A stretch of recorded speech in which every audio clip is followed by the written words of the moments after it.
Old man here, and I have a new saw for the family. And here she is in all her glory.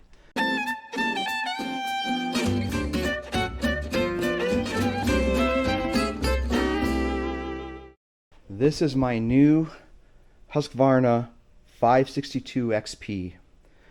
And fortunately and unfortunately, it is going to be replacing my trusty, dusty Echo 620 PW that I've had for almost 2 years now.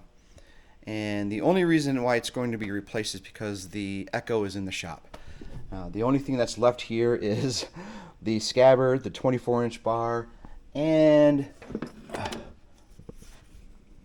the clutch cover, which I have a West Coast saw dogs on there. But let me just give you a recap of what has happened to the Echo 620. I got it home a couple of weeks ago from working in the mountains with Hurricane Helene victims, and it worked absolutely flawlessly. If you saw all those videos that of the October 6th and 5th and 6th videos that I made, you'll see the 620 in action. It was just a monster. And I've got a couple of modifications on it, the same I'm going to do for these saws here, but it just was a champ, and I was able to rip through everything. So I got it back home and started to really clean it out. Had a lot of carbon buildup on the carburetor and the exhaust port and all of that, and just really started to give it a good clean. Used carburetor cleaner, sprayed it in there, did everything you're supposed to do on it. And then this past Friday, 18 hours before I was to head out to the mountains to help our victims, the 620 would not start. I put new fuel in it. Everything was cleaned out. Now it started for like a few seconds, then just would stop.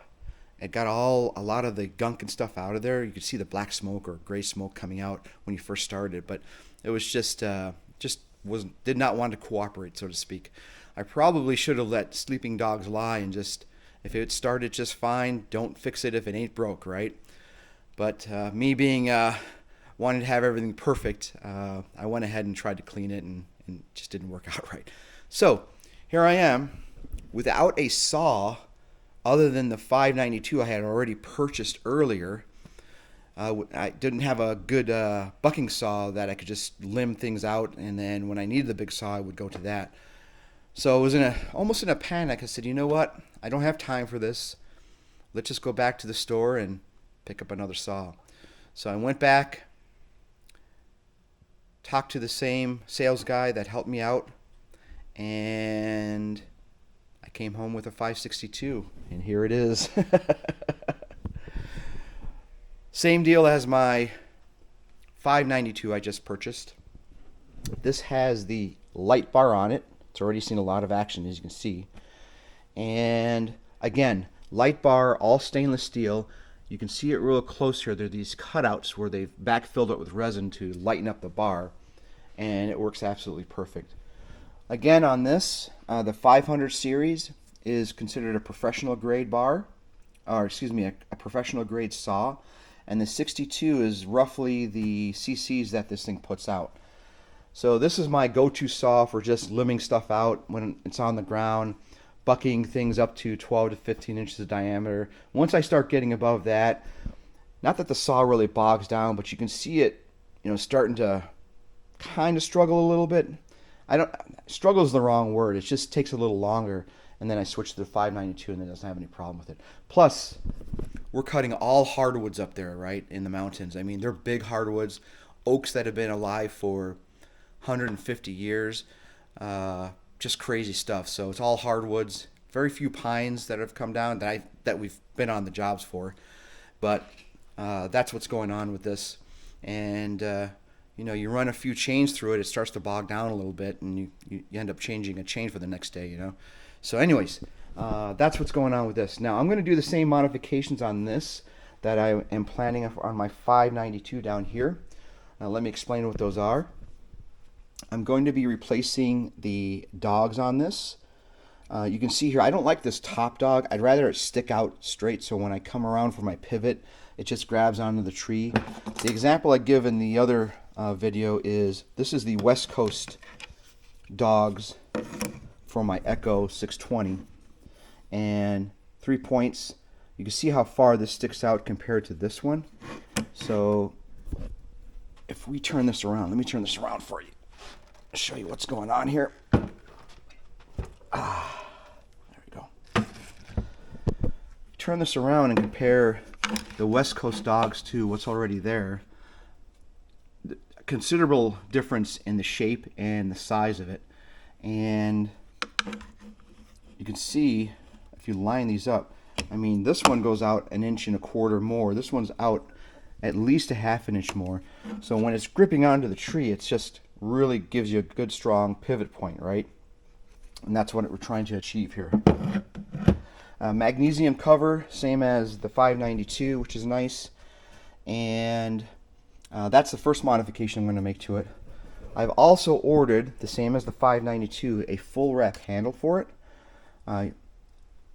Folks, if you're going to get one of these saws, even if you go with like the 450 Rancher in the Husqvarna, do yourself a favor and order a full wrap handle for it. They're cheap. They're like 40 bucks. You can find them online, and it'll just make your life easier when you're really trying to handle the saw and cut limbs either way, back and forth, up and down, whatever.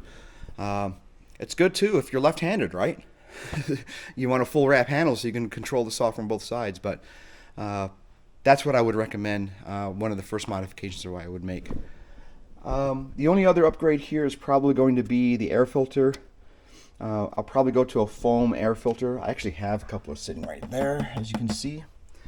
And I don't think I'm going to do anything with the muffler. This thing screams enough as it is. If I were to do anything with the muffler, it would probably be a bark box. I'm going to take the screen out on both saws, the spark screen, just to give it a little more airflow. And the more airflow you have going through the engine, obviously, the more power you're going to be able to generate out of it, let the engine breathe. That's really about it. This thing just works fantastic, and it cuts through everything. I'm going to clean this one up again and get it out into the field here in the next couple of weeks. But that is it. 562, about 62 cc's of pure power, and the 592, 92 cc's of pure adrenaline and power. So I hope you enjoyed this video, folks. Quick review of my 2 new saws that are part of the family. As far as the Echo 620 PW, when I get that back from the shop, depending on what's wrong with it, I'm going to give it to my partner in crime, who's my neighbor across the street over there, if you can see it through the window. And he said he might be willing to take it off my hands. He's got a pretty nice steel. It's a 60 cc steel, but there's always room to have a backup saw just in case that doesn't work out right for some reason. So we might just give that to him, and he'll be very happy if he can get his hand on that saw also. Anywho, if you like what you see here, or have any questions, comments, feedback, leave them in the comments, and we'll go from there. So until next time, ladies and gentlemen, peace out.